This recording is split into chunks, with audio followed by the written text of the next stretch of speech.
Well, I'm Tim Williams, and I'm a research test pilot assigned to Armstrong Flight Research Center as part of NASA out in California. And out there we do a lot of airborne science, and one of the platforms that we fly is the ER-2, which is behind me, okay? And one of the great features of this airplane is to get right into the stratosphere. And you might ask, what is the stratosphere? Well, as you climb on up, you get a lot of moisture, clouds, and so forth, until you get a little bit higher, about upper 30,000 feet, maybe 40,000 feet, and then you get into what is called from the troposphere into the tropopause. Okay, and the temperatures sort of equalize out, and then you get above that and you get into the stratosphere. Okay, and up there in the stratosphere, you don't have all these clouds or anything like that. It's very different up there. We're used to it. Well, we fly in it, I should say. We don't just go out there open air like this or anything like that. But the nature of what we're doing right here, right now, is occasionally you do get this moisture, these clouds going up, breaking into that stratosphere up there. And that's usually due to thunderstorms, which are really characteristic of here, Kansas and Oklahoma and areas like that, even Indiana. All those places, and when they break into there, all that moisture goes up there. And then what happens? Well, we don't have a lot of data on that, okay? So guess what? That's what we're here to do, is because we go up and fly around those thunderstorms, maybe a day after there's been a thunderstorm, maybe right during it, and Kirt, he flew one just a couple days ago where their thunderstorm was right there, and he was what we call sampling all that moisture that was shot up into the stratosphere there. It's very cool. Now you may ask, how long does it stay up there? Well, that's another part of this. It just kind of spins around the world for a while. One of the talks that the scientists, which you hopefully will interview, they'll say, hey, we had a volcanic event. Volcanoes. Well, okay, volcanoes, how high do they shoot stuff up? Well, we fly, this airplane can fly above 70,000 feet.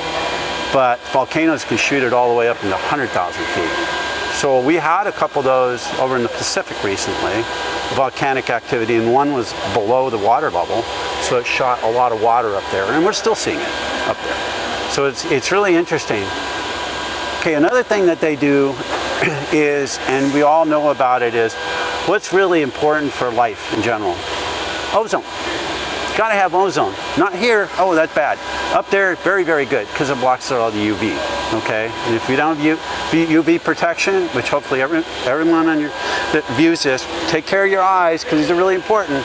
Wear sunglasses, put on sunscreen, because guess what? If you don't, you're going to get burned, and burned bad. And I can tell you that. If I could tell anything to anyone is, once you get really burned, you got it for life. You're going to have to deal with that, okay? So really important to look at what's going on with the ozone up there. And guess what? Humans are doing a better job about that now, and we got proof of it. So it's an amazing mission that we're doing out here in Salina, Kansas. That's all I can say. How do you protect yourselves? Because you don't have the atmosphere, you're up there. How are you protecting yourself? Spacesuit. So we're in a pressurized suit, so that keeps us breathing 100% O2 during the entire flight.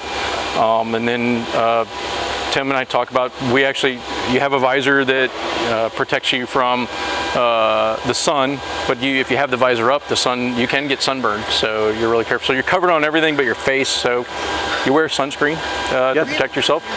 We have a sun shade that you can move around to keep the sun off of you, and so direct sunlight, but it does get in the cockpit, so you have to be careful with that for sure. Can you say your name? Okay, so I'm Kirt Stallings. I'm a research pilot for NASA at Armstrong in Southern California in Palmdale, or Edwards and Palmdale. I came over to NASA. I'm kind of the new guy. I came to NASA last year. We're all four of the ER-2 pilots are retired Air Force pilots as well, so we flew the U-2 on active duty. So the airplane is very, very similar. I would say the major differences between the Air Force U-2 and the ER-2 are certainly the payloads that we carry. They have an intelligence and surveillance and reconnaissance mission, and we have a science mission. The cockpit and some of the wiring and different things, because of the payloads that we do in the mission, they're different, but the airplane itself flies exactly the same. So I came to NASA last year. I'm the young guy, the new guy. The new old guy. The new old guy. Or the old That's new right, guy. the new old guy. And like Tim mentioned earlier, the great thing about this team here and what really draws us to the NASA team is, as an aviator, you get to fly multiple platforms. So I currently fly the ER2 with this team, which is great. It brings back many, many years of my time in the Air Force. I also fly a platform called SOFIA, the 747, which has this deep space telescope that we look out into outer space and do a lot of research there. But back to the ER2, the life support systems, which you talked about, so we are in a full pressure suit because of the altitudes that we fly at. Something unique about our missions here that Tim alluded to was we're going after pre, post, and even during these storms to try to gather data.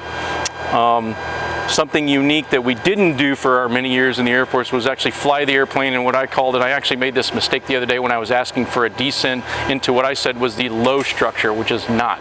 I was looking to get into the mid 30,000 foot range, which is where all the airliners are. And I mentioned to the controller asked me, I said, hey, I really could use a block because she doesn't fly well at low altitude. And one of the airline pilots actually started laughing over the radio because he's like, actually that, then the high 30s is about as high as they get, maybe in the low 40s. That's low for us, right? So, I thought about, that was probably not a great comment to make, but they all got a chuckle out of that. Yeah, so yeah, it is. It's all perspective. So we tend to like the airplane likes to fly really, really high, but we use her in a very unique way as we fly in the structure down in the 30s and in the 40s and up again to max altitude in the 60s to gather the different types of data and look at the different profiles. It's actually fascinating. The other thing I'll mention, I was drawn obviously to get back with these guys because it's a great group of people. I've known Tim and others for many years, but I will say that the science team here has been fantastic. It's my first experience being on the road with a broad group of scientists that all know each other. They've been working together on this project for years, and this is kind of our final data collection, this deployment. And they're just a great group of people, and I certainly have learned a ton from them. And Tim mentioned the ozone. That's a great success story. Many, many years ago, they realized that the ozone layer was being depleted, and based on a treaty, we the globe, humans have been able to start to fix that, and we have collected data to prove that that is actually happening. Yeah. It's amazing. Yeah. Yes. It's a success story.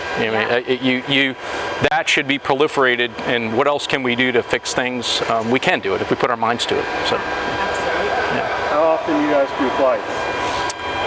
About 3 a week. Yeah, about 3 a week. We can turn so we're going to fly tomorrow, and we can turn to a mission on Friday. And you have to understand, you can look at the airplane and a lot of things are what might be missing, obviously. The nose is they're doing something there, and they're looking at their equipment. Now, the key thing about this particular mission, there's a term in situ, and you can Google that, but it's, we collect on the airplane. And another way you could look at it is, you could look down like with a camera, and that's a term we call remote sensing. Now, many of the missions that we do with this airplane are remote sensing type missions. This is kind of unique. These are in situ. We basically have probes. If the nose is, you could see it, there's a big hole there to collect air and so forth. And both of the front of these pods, I should say those pods, obviously you can tell, they don't hold fuel, they hold payload, science payloads that you put in there. Very much like if you remember the old space shuttle, you'd have payloads that you'd put on the space shuttle. It was a beautiful thing, when I was going through school, we had a science payload that we could put in there. So this is very similar to that, although this equipment that goes on there is very mature. Why do I say that? It's been working. All of it. 13 different pieces of science equipment. They all work. It's amazing. And the other thing, we communicate back during the mission on top of that airplane, right through me, over my head, the big sort of bulbous thing back there, that's an Inmarsat antenna. So we can talk beyond line of sight to a satellite and back down here. So all the science teams can communicate with their science equipment in the air. And that really helps us out because we know, hey, are you actually getting the results that you predicted you would. And if not, we can change our course. That's right. We do something different. Yeah, we've changed that on all of our flights. We've adjusted real time. I'll call Tim or Tim will call me. It's actually over our cell phone, right over the cell phone, and then they give us new points and drive to new things and improve the efficiency by which we collect the data. Yeah. Get the maximum out of every minute we have airborne. So. I'm just going to ask: is it scripted where you fly, or is it very like you have the option depending on what you see to change course? Absolutely. Yeah. I mean, this is an airplane where we've flown over fires, because sometimes another way you can get energy into the stratosphere is through a really bad fire. If you've probably seen it, especially on the west coast where we're out from, is you get these fire storms, I would call it that produce so much lift that it causes a thunderstorm that shoots a lot of that smoke and debris up into the stratosphere. Okay, it will throw it up in there and come back around. And so many times we're high enough that with some of our remote sensing equipment, it could be hyperspectral type of equipment, it could be passive, those are passive types of equipment. It could be a LiDAR, which is a laser, like a radar, and it shoots down and it can tell what the height of the particles that are coming off that thunderstorm are, and it correlates all those sensors because many of them are all on at the same time. And you can go, all we tell us over the phone is, hey, the worst part of that storm, just fly over it. Okay, yeah, I can do that. We just point at it and go, and fly right over it and you get the data. It's kind of amazing what you can do. So it's real time. We don't know where it's going to be. Just go up there and go for it. And the scientists now are getting their data real time, so they can adjust. They don't have to wait till we come home and process. So all that stuff is really improving our ability to collect real time. So they see it and we adjust. It's really absolutely great. So what this project, this science campaign does, if you think about it, well, you've got satellites up there. Can't you just see? No, you can't really see everything with a satellite, a weather satellite, like GO-16, which is one of the satellites that is up there. You actually have to sample the air that's up there. You can't really tell. And there are certain chemical compounds. If you go back to ozone, there's certain things that are not really nice to ozone that kind of destroys it. Okay, we're looking for those type of gases, and some of the equipment that we carry looks for that specifically. So it's really interesting what we do. I'll throw another, talking about the remote sensing, is many of the satellites that are up there, they have different sensors on them, and many of them are geosynchronous, and meaning they're on the equator way there, and they're looking down, and they can move them a little bit. Mostly they don't. But most of the rest of the science satellites are polar satellites that go around and around and around and around like this. And there's a train of them called the A train, and most of those sensors that are on those satellites, earlier version of them flew on this airplane, or its brother, which is 809. Yes, in development, many years. So this is the primary platform to develop new sensors for satellites. Yeah, because the cost that you can, relatively speaking, you can test and develop the hardware and the software associated with the sensor much cheaper with us than you can to go give it a shot in space, right, because of the launch costs. So we are, this platform is fantastic for that. Tim mentioned the fact that all of these sensors and the aircraft has been working, knock on wood, really, really great. As you can imagine, when you integrate all these different payloads, something can go wrong. Something's not plugged in correctly, but the team and the sensors are massively mature now. And it's more the team, in my opinion, that the sensors are mature, but our team is really mature, and they really know now how to manipulate and make sure their sensors are ready to go. And so we've been very successful so far here in Kansas. It's been great. It's an act for sure to get everything to work together. The plane, wants to work, and hey, I don't like this, or a sensor might not like the, certain things. So it's been great. How long is the flight? Well, we can go, this airplane by itself can go a lot longer than I can sit in that seat. I'll put it that way. Okay, right. And very, very reliable engine on it, extremely reliable. But we keep it down to about 8 hours for what we're doing. That makes our day from start to finish to be reasonable. if we got 8 hours. And if you think about it, most of the weather, and the one reason we're in Salina, we're sort of in the central of the whole country, so there could be thunderstorms that they want to look at that are coming off of Denver. There's a lot of thunderstorms that come off there. There's a lot of thunderstorms come off Oklahoma, let's face it, and they could zip out there and run and look at those. Closer in, we get more data. I think tomorrow they're looking to get about 5 hours of data. So I have about 30 minutes to climb up to get to it, and then I'll just go back and forth, and he calls me and says, move over there. Yeah, we've been to kind of the Wisconsin area. Tim went out to the West Virginia, North Carolina area. I went up to Edmonton 3 days ago, and then I did the whole Oklahoma-Texas border with that active storm, which was, well, it was a lot of fun. That was real time.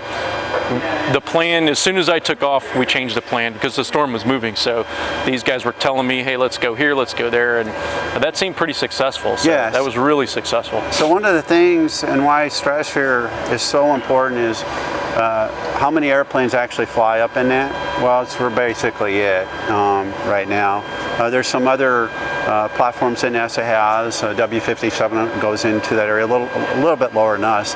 But in the future, once we get supersonic transports going zipping by, they will be up there. It's no kidding. They'll be in the 50s, and they are definitely in the stratosphere. And so the aspect of more and more air traffic going up there, it's important for us to get data about that to support those activities. Because we're not moving just a vehicle going across, we're actually moving people. So the more we can take data, whether it's, we call it piggyback, such as a dosimeter, anything that's going to talk about radiation getting in the cockpit, which we know once you go up there, you don't have all this moisture to block a lot of that UV. I mean, it's just not there. So much of that is pure data, pure research data that we can get while we're doing these type of campaigns. Could be anything else. It's really interesting.